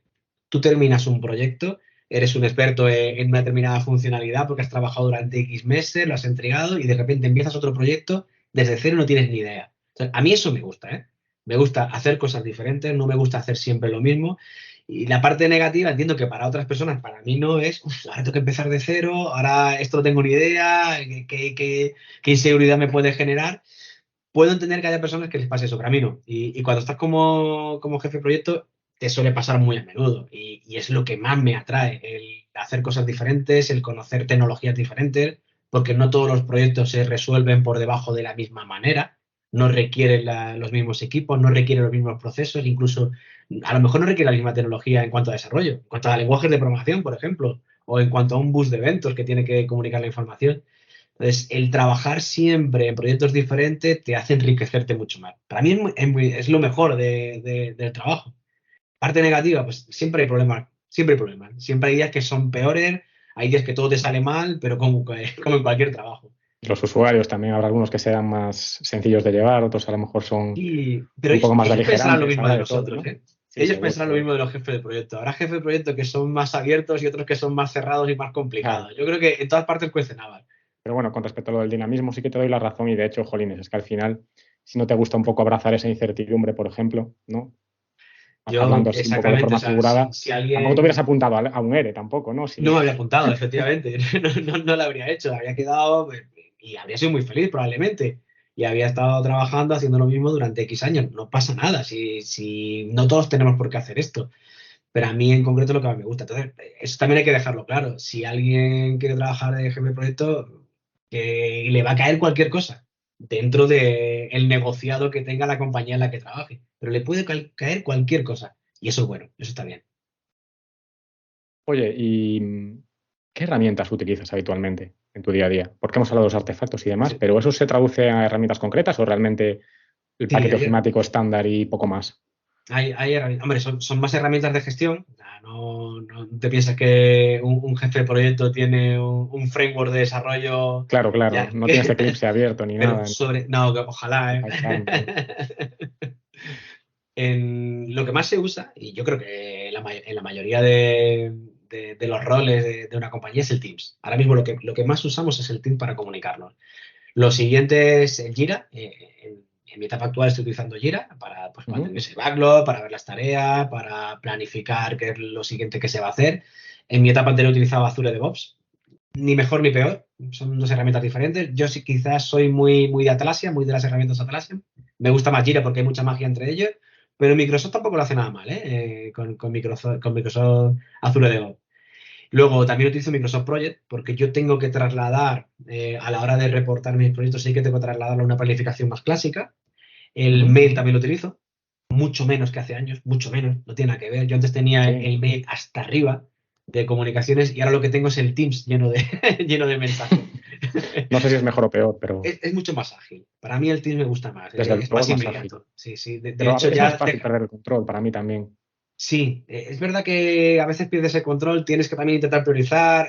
También hay muchos chats que son asociados pues o a reuniones de seguimiento o a equipos de trabajo, eso ya los tienes arriba anclados porque son los que vas a prestar atención, y luego mucha gente que te contacta porque hay problemas. Entonces, bueno, a veces puede ser una locura cuando tienes un pico de trabajo, pero siempre va a ser mejor que el correo. Para mí, a la hora de gestionarlo, yo creo que me resulta mucho más ágil, mucho más cercano. Sabes que te van a leer. Un correo a veces se te puede escapar, ¿eh? Que hay gente que se le escapa el correo. El Teams sabes que te van a acabar leyendo. Y sí que es verdad que cuando tienes alguna reunión de algo importante, quieres que quede reflejado por escrito, yo sí utilizo el correo. Yo necesito emitir un acta, decisiones que se toman en una determinada fecha, determinados puntos de acción que se llevó a alguien, aunque esos puntos de acción luego van a ir a un backlog, ¿de acuerdo? Lo vas a reflejar en Jira. Pero sí que me gusta, a lo mejor ahí soy muy tradicional, emitir un acta con las decisiones que se han tomado en una reunión. Muy bien. Oye, y si quieres confesarte, Jorge, ¿hay algún error que hayas cometido a lo mejor a nivel profesional gestionando proyectos a lo largo de tu carrera que hayas, joder, qué gran cagada? Sí. Y ya a veces la veo como porque es un logro, complicado, ¿eh? Al final son tantas cosas, tantas tareas, actividades, equipos, proyectos, que es fácil meter la pata. A veces, pero fue una bofetada de realidad, ¿eh? Y a mí me hizo ver las cosas de otra manera. Yo lo vendo como un logro ahora, pero Joder, en pues entonces realidad... sí que le has dado la vuelta al cafetín, ¿eh? Le he dado la vuelta, le he dado la vuelta. No sé si os estaba comentando antes el proyecto en el que me involucré dentro de Revenue Assurance, que era para construir una herramienta nueva que de manera automatizada permitiese hacer lo que estamos haciendo con controles más pequeñitos. Era una herramienta de mercado. Entonces, ¿nosotros qué hacíamos? Pues, aunque fuera un jefe de proyecto del área usuaria, teníamos una mentalidad muy de usuario, de quiero todo, quiero pedir todos los controles posibles, habidos y por haber. Y nos advirtieron, nos advirtió el jefe de proyecto de TI e incluso el proveedor que nos hacía la implantación: vete por fases, poco a poco, no lo incluyas todo, que lo quiero todo, porque si no lo haces ahora, no lo vais a hacer, no lo vais a hacer nunca. Fue un proyecto muy caro, he de reconocer que fue un proyecto muy caro, un proyecto que llevó bastante tiempo, y cuando el proyecto se puso en producción, habíamos pedido tantísimos controles que entre ellos se bloqueaban, o sea, no arrancaba, el sistema era incapaz de validar, de validar uno solo de los controles. Ahí el logro, lo que yo vendo como logro es que, bueno, ante esa dificultad, pues lo que decidimos hacer una estrategia en cascada. Oye, vamos primero a resolver aquellas inconsistencias que son más graves o más básicas, o sea, que un cliente no pueda llamar, por ejemplo, que a un cliente no se le emita una factura. Resolvamos primero eso y luego vamos a los controles complejos. Resolviendo eso, encontramos una serie de escenarios que fueron muy satisfactorios y muy beneficiosos para la empresa. Tanto es así que se obtuvo el retorno de la inversión un mes después de haber solventado el problema, con lo cual eso fue bueno. Pero la bofetada de realidad para mí fue: si esto lo hubieras hecho como te estaban diciendo, en vez de esperar 6 meses a tener un producto en producción, esto lo habías encontrado el primer mes. Claro. Y ahí es donde ya se me iluminó la bombilla. Ostras, metodologías ágiles, ostras, aportar valor desde el minuto cero. Si hubiéramos hecho lo más básico, lo más sencillo, que era muy barato y muy corto en el tiempo, habríamos obtenido resultados mucho antes. Entonces yo veo las cosas ya de otra manera, gracias a eso. Pero fue una cagada, ¿eh? No seguir los consejos de las personas que le salían. Ya lo decían los clásicos, divide y vencerás, ¿no? Pues efectivamente. Ahí está. Venga, pues ahora vamos a hablar un poco de tu actual empresa, de A3Media, porque aunque mucha gente la conocerá, porque obviamente es a nivel de medios de comunicación, es archiconocida, pero habrá aspectos que pasen más desapercibidos. Yo recuerdo una conversación que tuvimos nosotros en privado y que nos hablabas de un servicio de televisión a través del cable coaxial o algo así. Y yo, bueno, ¿qué tipos de negocios existen y productos? Bueno, el catálogo será súper variado, ¿no? Pero Sí. a nivel general, global, principalmente, ¿qué tipos de servicios La ofrecen? compañía tiene de todo, en el sentido que tiene medios más tradicionales, como puede ser la radio. A3 Media pertenece a Onda Cero, Europa FM, Melodía FM, la televisión clásica, Antena 3, La Sexta, Neo, Nova, Mega, 3 Series. Tiene producción de cine, tiene A3 Media Studios. Como has mencionado antes, tiene A3 Player, que es una plataforma en la que tienes muchísimo contenido que puedes consultar o que puedes visionar en cualquier momento, ya sea programas en directo que luego que puedes visionar, o series, películas, tienes de todo. El tema que me comentabas es justo el conjunto de proyectos al que yo me estoy dedicando, que es la televisión conectada, que sigue un estándar, que es el HDBTV, es una televisión híbrida. Es la televisión clásica, que está enchufada al cable coaxial de la antena de tu casa de toda la vida, pero que además las televisiones más recientes, si tú le enchufas el cable de internet o la conectas a la wifi, pues te da la capacidad de que la televisión sea más interactiva, que te dé más... Pero esto lo sabe la gente, Jorge. No lo sé si lo sabe. Hay mucha gente que lo tiene. Yo- Hay muchísima gente, hay muchos, pero a mí yo no lo conocía, ¿eh? Yo cuando entré en la compañía no lo conocía. Cada vez hay más usuarios. También depende mucho de la tecnología o de lo moderno que sea tu equipo de televisión. Entonces, cada vez hay más, ¿eh? Cada vez hay más gente que lo está utilizando y tiene servicios muy interesantes. Tú cuando te conectas a un canal y ves que te aparece este menú, que el menú se llama Lobes TV, que no solo lo tiene A3 Media, lo tiene también Televisión Española, lo tiene también Mediaset. Pues cuando se despliega este menú, tú puedes ejecutar funcionalidades como la de reproducir un programa desde el principio, ver los últimos 7 días, y es totalmente gratuito. No dependes de ningún tercero ni de ninguna otra empresa que te dé esta funcionalidad. Es una funcionalidad que tienes con simplemente conectar tu televisión al Internet, con lo cual es súper versátil y tiene muchísimo potencial. Hay muchísimas cosas que se pueden hacer y en ello estamos trabajando. No puedo contar muchas, pero en ello estamos. ¿Y algún otro proyecto en el que estés inmerso ahora y que puedas contar, obviamente, que no sea confidencial, que esté chulo o es todo No, top secret? Top secret, ok, no me puedo meter en más detalle. vale, vale. Venga, pues antes de cerrar esta parte más, digamos, profesional, ¿qué consejo le darías a oyentes que a lo mejor digan, joder, pues me ha sonado bien esto que me ha contado Jorge, tema de gestión de proyectos, metodologías ágiles y demás, que quieran reorientar su carrera profesional hacia ese sector incluso, o para acceder a una empresa similar, a nivel de formación u otras acciones? A ¿Darías nivel de algún formación, consejo? lo que hemos comentado antes, hay formación asequible disponible en la red y no solo las oficiales de Scrum.org. Seguro que hay cursos en plataformas. Bueno, si tienen algún interés me pueden contactar en privado y se lo comento, pero hay muchos cursos, hay mucha información en Internet.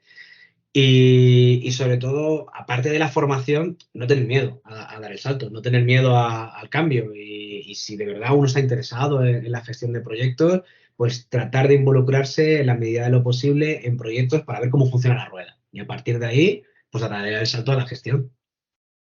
Ok, buen consejo.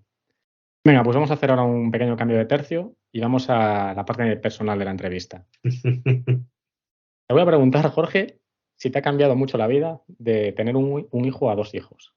Porque yo he recibido respuestas totalmente random a este respecto. Ha cambiado mucho, ha cambiado mucho. Eh, es el doble de satisfacción como padre, es la etapa más feliz de mi vida. Yo tengo que reconocer que es la etapa más feliz de mi vida, pero estoy más cansado. Estoy muy, muy, muy cansado, se duerme Se te ven los poco. ojos. La felicidad. Es muy cansada. Mi hija mayor tiene 5 años, va a cumplir 6 dentro de nada, y el pequeño acaba de cumplir 1 año. Entonces demanda mucho, sobre todo el pequeño, pero la mayor también tiene sus necesidades. Entonces, antes, cuando teníamos solo a la mayor, pues uno de los dos podía caquearse un poco y podía descansar si posible. Claro. Las noches son una fiesta, todavía se despierta mucho el pequeño, la mayor pues también cuando se despierta pues te llama. Es complicado, pero tengo que decir que es la etapa más feliz de mi vida. ¿Pero ha sido un por 2 en cuanto a esfuerzo o por 1,5? Porque, insisto, hay gente que me dice por 1,5, otros me dicen por 5. No, por 5 no. Por 5. No sé si decirte por 2 o por 1,5, depende del día. Sí es verdad que en mi caso, como mi hija mayor, pues también juega mucho sola, también se te tiene más, pues hay momentos en los que puedes escaparte un poco. Entonces, yo diría que 1,5. Claro. Depende de la diferencia de edad Sí, también, claro. pero las mañanas son una locura, desayunos, las Me cenas, imagino. las duchas, es una locura. Pero sí hay momentos en los que al ser ella más mayor también ya lo entretiene un poco al pequeño, entonces bueno, vamos sobreviviendo. Ok. Oye, ¿qué objetivos persigues a nivel personal en estos momentos? Si hay alguno, ¿eh? Porque es verdad que hay gente que pues, no se plantea ese tipo de cosas, ¿no? Simplemente, pues, oye, tira para adelante y además con 2 hijos bastante tengo, ¿no? Con sobrevivir. Personalmente, yo tiraría por ahí. Yo lo que me planteo ahora mismo es hacerlo lo mejor posible con mis hijos, tratar de Y dormir, ¿no? hacerlo como lo hice como lo hicieron mis padres conmigo y con eso me contento. No busco ningún objetivo adicional y creo que uno de mis mejores proyectos es uno de los retos más grandes que tengo ahora mismo por delante. Ujú. Ok. ¿En qué has cambiado más desde la pandemia? Si es que has Yo, cambiado. La verdad es que no a raíz de la pandemia, pero sí a raíz del segundo hijo, yo era muy desorganizado en casa, muchísimo, ¿eh? Un desastre, un auténtico desastre. Muy organizado en el trabajo, todo lo que tú quieras, pero llegar a casa y era un desastre. Y ahora, para no ir con la lengua afuera, soy súper organizado. Pero tanto es así que a lo mejor llego del trabajo y ya estoy preparando la ropa para el día siguiente, dejándola dobladita, todo preparado para cuando por la mañana me duche, ponérmela. Lo tengo que tener todo muy organizado porque si no, no damos abasto. Entonces me he convertido en Haces una la persona daily que en casa también y ¿el qué, perdón? Una hacéis la daily. daily también en casa. Sí. Lo que nos falta es hacer la retrospectiva, a ver si. Porque salgo perdiendo, salgo perdiendo. Pero es complicado, ¿eh? Entonces me he convertido en una persona que hasta mi mujer me dice, no te reconozco. Digo, pues sí, es verdad, ¿eh? Que soy mucho más organizado y ordenado de lo que era antes. Oye, Pero pues mira, es lo que te llevas. la pandemia realmente no me cambió tanto, ¿eh? Sí que nosotros estuvimos muy unidos al estar tanto tiempo juntos y seguimos estando así. Pero en cuanto a hábitos, en cuanto a costumbres o en cuanto a preocupaciones, no lo tengo olvidado, pero sí es verdad que cuando recuerdo aquella época, también recuerdo el miedo, ¿eh? Porque en algún momento pasamos un Ya. poquito de miedo, eso sí, pero no me ha cambiado, no me ha cambiado. Sí, pero tenemos una gran capacidad en general, la especie, ¿no? Para adaptarnos a los cambios e incluso para olvidar, ¿no? Porque al fin ha sido un suceso bastante traumático. Hay gente que se ha quedado bastante tocada, pero otros conseguimos pasar página muy rápido. Realmente ya es como un mal sueño. Tú intentas recordar aquella época y ves alguna foto con mascarilla y ya te sorprende. Sí, Ah, sí, pero es que entonces cierto. hacíamos esto. Ah, pero es que mira, es que en la puerta del cole estábamos con mascarilla. Y no hace Sí, sí. tanto. Pero sí, Ujú. tenemos tendencia a olvidarlo. Y mejor así. Pues sí, de verdad que sí. Oye, ¿qué libros te han cambiado más y por qué? A mí hay uno en concreto, lo leí hace 20 años, ¿eh? Es la gorra o el precio de la vida de Roman Frister. Es un escritor polaco que cuenta su vida de niño en un campo de concentración. Y me cambió porque me hizo replantearme todo. Yo me identificaba con él en el sentido de que era un niño que vive en una familia medianamente acomodada, tiene una vida muy tranquila y de repente le cambia todo. Es una familia judía que tiene que estar en un campo de concentración y sufre muchísimo, pierde a sus familiares de la manera más cruel que te puedes imaginar. Entonces me marcó.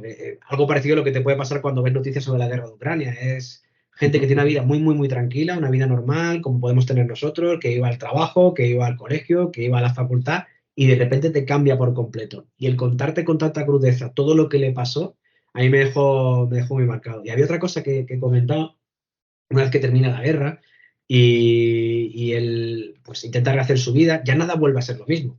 Has pasado por tantos dramas que la cosa es muy complicada.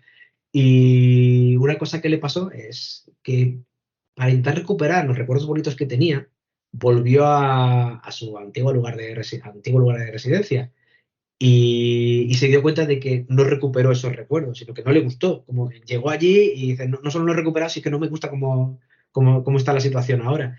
Y eso a mí me ha pasado alguna vez, ¿eh? Alguna vez quieres ir a algún sitio al que fuiste de pequeño, que tienes un recuerdo muy bueno, vuelves y dices, pues no es lo que era. Ya. Y también me ha pasado al contrario, ¿eh? Ha habido momentos en los que digo, no quiero volver a este sitio porque a lo mejor ha cambiado mucho y me llevo una decepción. Y no, a lo mejor está mucho mejor de lo que estaba antes, pero puede pasar, ¿eh? Puede pasar que intentes recuperar recuerdos, salir a una ubicación y luego darte cuenta de que los recuerdos no están ahí, los recuerdos están en otro sitio. Interesante. Al hilo de lo que has comentado antes, yo también haría la reflexión, ¿no? Hace poco escuchaba un podcast que decían que más o menos estamos aquí en promedio unas 4.000 semanas y hay que sacarle partido, ¿no? Pero, joder, que no somos conscientes de la fragilidad de la vida. Bueno, tú lo sabes, yo tuve un accidente de tráfico saliendo de casa a los 2 minutos de montarme en el coche. Iba con mi mujer y nos dio un coche, fue un golpe lateral, un impacto a 90 grados, y iba un conductor de Uber que iba muy, muy rápido y se saltó un ceda al paso en un cruce y directamente nos arrolló. Yo es que ni me acuerdo porque me quedé inconsciente al instante y por cuestión de un milisegundo no me mandó al otro barrio porque el impacto fue, vamos, a 50 centímetros de mis piernas. Me hubiera entrado por la puerta y me hubiera arrollado. Y joder, no eres consciente de que realmente la vida te puede cambiar por completo en menos de lo que te lo esperas. Con lo cual, efectivamente, un poco el corolario sería, oye, disfruta de la vida, tío, y no te quedes en el sofá todo el día porque Sí, a lo sí. mejor mañana no estás. Y muchas veces nos agobiamos por cosas del trabajo, o por el dinero, por muchas historias y luego relativizas. Dices, "Pues es que tampoco es tan importante. Estamos aquí, no sabemos cuándo vamos a dejar de estar, vamos a aprovechar, no Total, estemos con la totalmente, leche, no estemos enfadados, vamos a disfrutar de la vida". desde luego. Venga, viaje más recordado y motivo. Pues este lo recuerdo con mucho cariño. En 2019, que nos fuimos a Cantabria, mi mujer, mi hija, que entonces tenía 2 años, y yo. Y lo recuerdo con muchísimo cariño porque es que tenía 2 años, ya empezaba a interactuar mucho y fuimos a Cabárceno. Y siempre recordamos ese viaje, ver esos animales que normalmente tú los ves en el zoo y están un poquito más encerrados y aquí están en un régimen de semilibertad y la pequeña disfruta una barbaridad. Siempre estamos viendo vídeos de aquella época. Ella probablemente lo haya olvidado porque con 2 años no lo recuerda, pero le reforzamos al ver los vídeos y ella misma habla de aquellas Uy, situaciones qué bueno. Me ha y dado fue, envidia, fue ¿eh? muy bonito, fue muy bonito. Me tengo que Es el organizar esa viaje. expedición. Pues sí, sí, sí, yo te lo recomiendo, ¿eh? Genial. ¿Quién ha influido más en tu vida, Jorge? Mis padres, mis padres. Yo soy lo que soy gracias a ellos. Al esfuerzo que hicieron, no tenían muchísimo dinero, pero hicieron lo posible, éramos 3 hermanos, porque nos vistiésemos de la mejor manera posible, que tuviésemos una buena educación, que fuésemos buenas personas, y yo soy como soy gracias a ellos. ¿Quién es la persona que más admiras? Mucha gente, bueno, te diría a mis padres también, pero sí, personajes conocidos, históricos o... Lo que tú quieras, Mira, lo que te venga a la mente. ah, yo admiro mucho a la gente a personajes políticos que estuvieron aquí durante la transición, los que trabajaron en la transición. Los Ujú. admiro sobre todo porque, y ahora hay una tendencia a quitarle un poco de importancia a aquella época, a hablarlo del régimen del 78, pero si piensas, las personas que participaron en aquella situación tan compleja, era gente que se había enfrentado a las trincheras. Era gente, algunos que habían vivido una represión, algunos que se habían intentado matar unos a otros, y estuvieron por encima de todo eso. Estuvieron por encima de su odio, estuvieron por encima de los malos recuerdos y pensaron más en el bien común. Y eso no siempre suele pasar. Ahora mismo vivimos no tiene nada que ver, porque vivimos mucho mejor, pero vivimos una época de mucha crispación, mucho enfrentamiento, y a veces son más las cosas que nos unen que las cosas que nos separan. Y aquellos nos dieron una lección muy importante. Muy bien. Esa respuesta es bastante original, ¿eh? He de decir. No sabía por dónde orientarla cuando me preguntó, digo, a ver, ¿qué? Pues mira, me ha venido hasta la mente. Ujú. Oye, ¿cuál consideras que es tu mayor logro? Aunque creo que quizás sé por dónde pueden ir los tiros. Me imagino que lo vas a acertar. Desde el punto de vista profesional, he tenido muchos logros y muchos fracasos. Los fracasos me ayudan a tener luego otros logros. Eso va a seguir repitiéndose, pero para mí mi mayor logro es mi familia. Lo que estamos construyendo mi mujer y yo es el mayor logro. A ver hasta dónde podemos llegar, a ver si lo hacemos lo mejor posible, pero es donde más esfuerzo estamos enfocando ahora mismo. Muy bien. ¿Y quién te ha enseñado más sobre tu oficio? Más, yo creo que mucha gente, ¿eh? Desde el principio, desde aquella pequeña empresa que comentaba al principio de la entrevista en Granada, que me enseñaron a programar en Python. Hay muchísima gente que me ha ayudado un montón y de la que he aprendido un montón. Pero quizás en el último año sí que hay dos personas que me han enseñado mucho en muy poco tiempo. Y eso ¿Mm? sí que no suele pasar. Entonces son dos compañeros de trabajo de Abatel, sobre todo Marta Ramírez y Chema Gutiérrez, que son auténticos expertos en el mundo telco, en el mundo facturación, en el mundo BSS, OSS. Yo iba muy chulito porque ya que he estado trabajando muchísimos años en Vodafone y me enseñaron muchísimo, desde el comportamiento del cliente, de cosas que nunca me habría imaginado, de productos que nunca había imaginado que funcionaban de una determinada manera, que debían facturarse de una determinada manera. O sea, me dieron muchísimas lecciones en un periodo de tiempo muy, muy corto. Y vamos, me gustó muchísimo trabajar con estos compañeros. Ok, anotado. ¿Qué libros técnicos han marcado más tu carrera, Jorge? ¿Qué libros técnicos? Libros técnicos o formaciones en general. Ah, Entiendo que la ingeniería, por supuesto, ¿no? Pero a mí, bueno, en ingeniería había muchos, pero a mí tengo que hablar de uno porque me hace mucha gracia, porque siempre lo comentamos cuando nos juntamos los compañeros de la facultad. El Kernighan y Ricci de desarrollo de C. La madre gran mía. es la Biblia del C. Siempre hablábamos de que lo teníamos como referencia, de cuando teníamos algún problema, durante nuestra época de la facultad, incluso después de la facultad, si alguien Una mesa coja, lo que fuera, ¿no? Aquello. Pero hoy en día Es un tochaco ese, ¿no? Me suena. no es tan gordo, ¿eh? No es tan gordo. Lo que No. pasa es que es denso. Es complicado de entender porque no es un lenguaje de programación muy fácil de utilizar. Pero hoy en día yo no recomendaría un libro como tal. Yo lo que le diría a la gente es, hay muchísima información en Internet. Hay muchísimos tutoriales, hay cursos que tienen coste y otros que no tienen coste. Hoy en día lo tienes todo. Cualquier duda que tú tengas, cualquier inquietud que tú tengas, siempre vas a tener información. Y, oye, la literatura es importante, es verdad que hay que tener determinados libros, pero desde el punto de vista técnico, yo tiro mucho de Internet, ¿eh? Yo tiro mucho Hay, de Udemy, por ejemplo. hay quien dice que si se cae Stack Overflow, la gente deja de desarrollar. Cuántos problemas no te has encontrado desde el punto de vista de desarrollo, has consultado y siempre hay alguien, Stack Overflow, que Siempre. lo ha tenido igual que tú? Siempre alguien ha tenido una idea antes que tú o Sí, el sí, mismo sí, problema al sí. que tú te enfrentas. No conozco Totalmente. ninguna, por lo menos de los problemas que me han pasado a mí. Cuando he ido a consultarlos, sí, digo, ostras, ¿qué le ha pasado a alguien? Digo, no soy A lo el mejor único. a Elon Musk no le ocurre, pero al resto de los mortales yo diría que sí, que nos ocurre a todos. Pero a los demás, sí, sí, efectivamente. Muy bien. Venga, ¿Android o iPhone? iPhone, tío, yo soy de la manzana, soy de la manzana. ¿Pero porque sí o por algún motivo? Por A todo, ver, ¿no? por Como todo en diría Steve general. Jobs. A mí como, pues Steve Jobs, no, es un personaje muy importante del último siglo, pero a mí sobre todo por la magia que sucede entre la compatibilidad de los dispositivos. Yo tengo un Mac en casa, tengo los AirPods, tengo el móvil y tengo también el tablet. Ujú. Ya. A ver, Y hay mucho hater, pero también porque es un ecosistema cerrado y porque es un poco es más, muy cerrado, pero yo creo que más también es una. elitista, también porque es un poco más, es caro, pero Es bueno. caro, es caro, es caro. También he de reconocer que a lo mejor hay determinadas cosas de la maquinaria que tiene mi móvil que yo no voy a utilizar en la vida. Me gusta que la cámara sea muy buena, pero hay muchísimas cosas. El procesador a lo mejor no le saco todo el partido que debería sacar. Pero sí que me gusta la compatibilidad que hay. El que yo esté viendo algo en el móvil y de repente pueda verlo en el equipo, el que me va a sonar el móvil y la llamada directamente me sale en el ordenador, toda esa magia que tiene el ecosistema, que es un ecosistema cerrado, pero que está desarrollado sobre un hardware que saben que es compatible al 100%, pues a mí me gusta. Claro, claro, no, no. Es mucho Desde más luego. estable para mí. Es verdad que es más caro. Yo era una persona que era muy de Linux, ¿eh? Yo era de los que recompilaba el kernel para sacarle el máximo partido a mi tarjeta de sonido.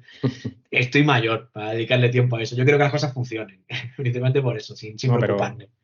realmente tienes razón. Quiero decir, si económicamente te lo puedes permitir, la diferencia tampoco es que sea, si te vas a un terminal de gama media alta de Android, pues más o menos a lo mejor te Sí, sale un más o iPhone por menos lo mismo. igual, ¿eh? Tú Y te luego vas a a un nivel de Samsung seguridad, de que es gama alta y verdad, estás seguro. sí. Y a nivel de seguridad es cierto que hay mucha gente que eso quizás no lo valora tanto, pero a nivel de ciber está a años luz ahora mismo. A distancia, vamos, sideral, no, lo siguiente, entre Android y Sí. iPhone. Así que, ok. Y a nivel de sobremesa, Windows, Linux o Mac. Entiendo Mac, que, Mac, bueno, ya te lo he comentado, Mac. En el trabajo tengo Windows, que va muy bien, perfectamente, pero en casa tengo Mac. venga, ahora sería preguntas rápidas. ¿Ave nocturna o madrugadora? Yo madrugador. ¿Qué has desayunado hoy? He desayunado una tostada con aceite y café. ¿Comida y bebida favorita? Yo soy un italiano en el cuerpo un español. Yo pasta, me encanta la pasta de todo tipo y cerveza. ¿Cerveza alguna en concreto? Alhambra, ¿no? ¿O no? La 1925 está muy bien, lo que pasa es que es bastante potente, no te puedes tomar más de una. Ya, Sí, Alhambra está bien o Mau, a mí me gusta mucho el Mau. ok. Estación y te favorita llega, del y te año. llega Alicia, ¿eh? Porque... Ahí, repartiendo un poco. Estación favorita del año, venga. Verano. Artista favorito. Pues yo te diría que un actor, Tom Hanks. Tom Hanks, bueno. Sí. Peli o serie.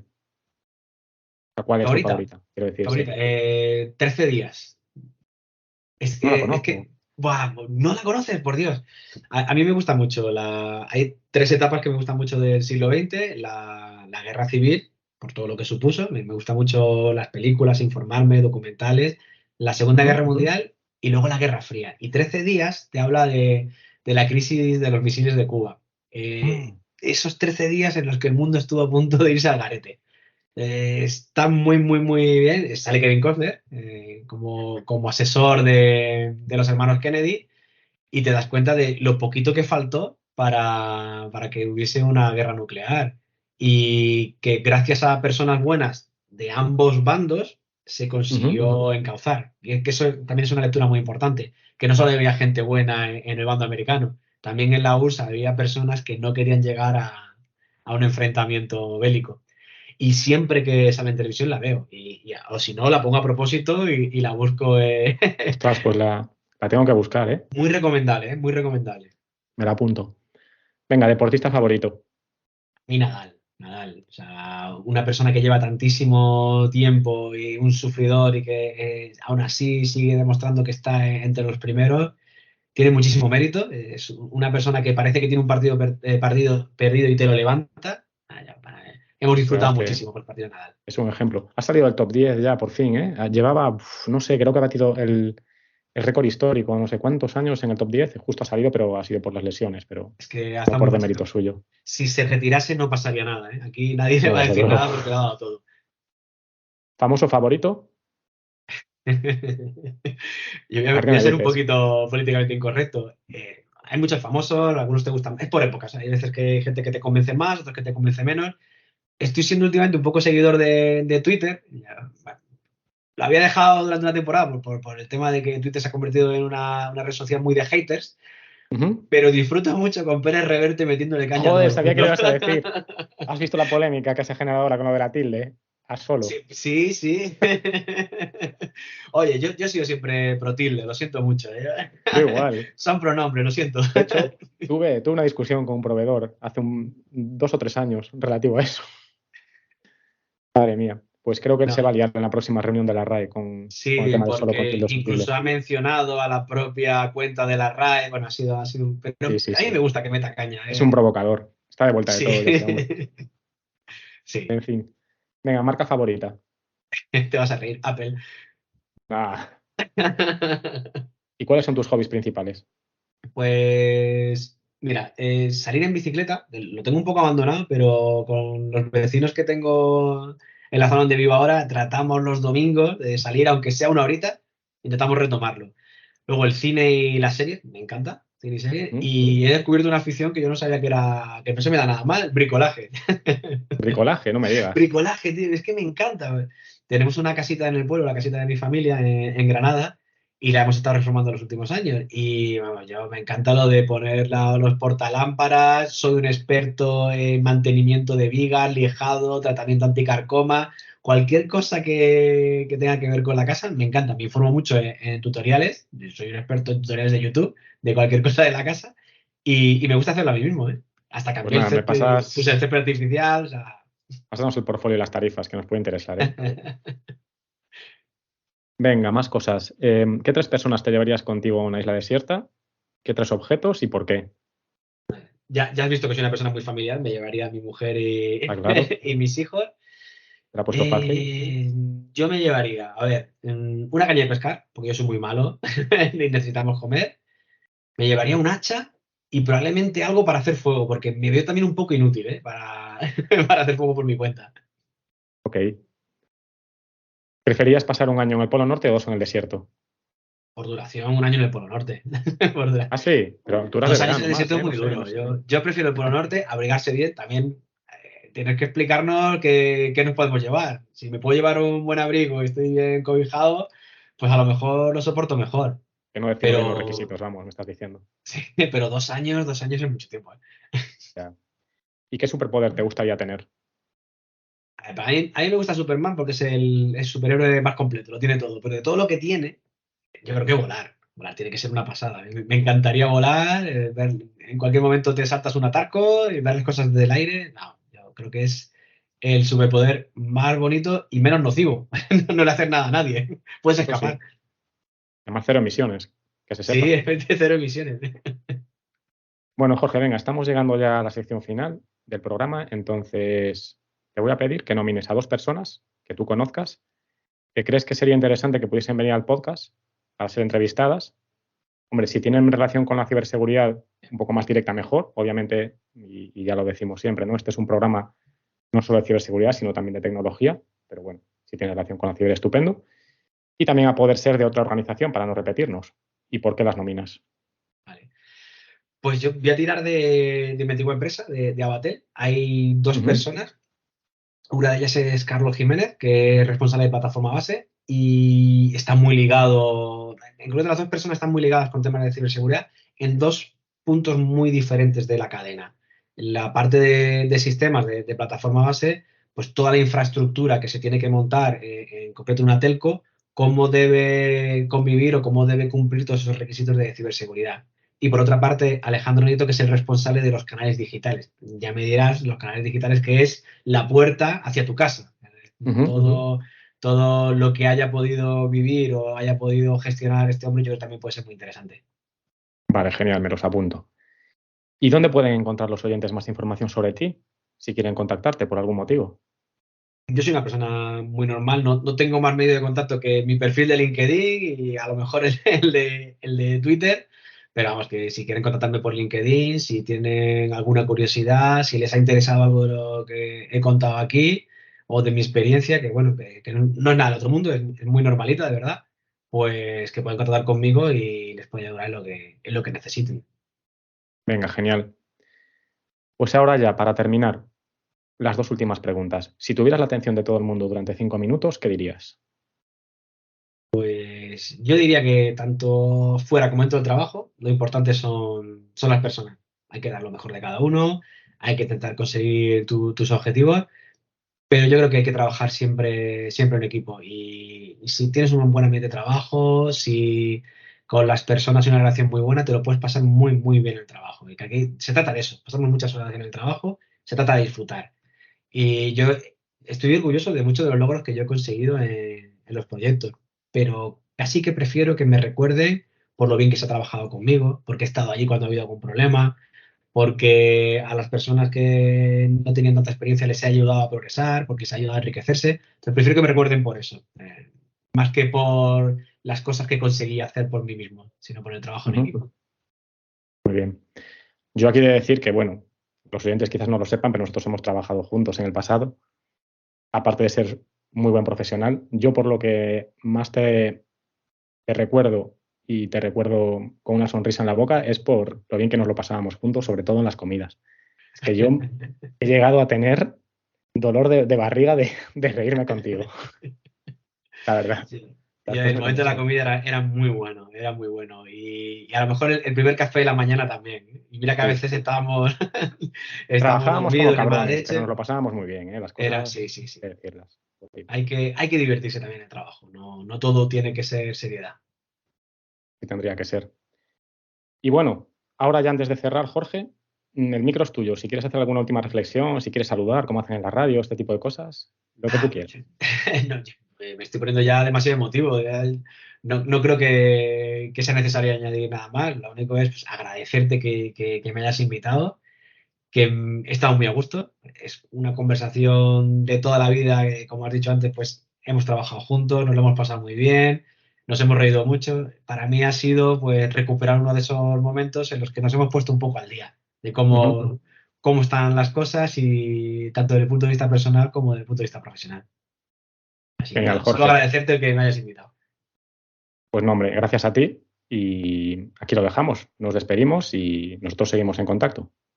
Muy bien, Venga, cuídate. un abrazo. Esto ha sido todo en el episodio de hoy. Te doy las gracias por escucharme. Si es tu primera vez, espero que te haya gustado y puedas escuchar algún podcast más. Y en caso de ser ya veterano, agradezco tu fidelidad. Si deseas suscribirte y valorar positivamente el programa en tu plataforma de podcasting habitual, ya sea iVoox, Spotify, Apple Podcast o YouTube, ayudarás a la difusión del podcast y a que otros como tú puedan disfrutar con estos contenidos. Espero tus comentarios y ten cuidado ahí fuera. Son, what's going on?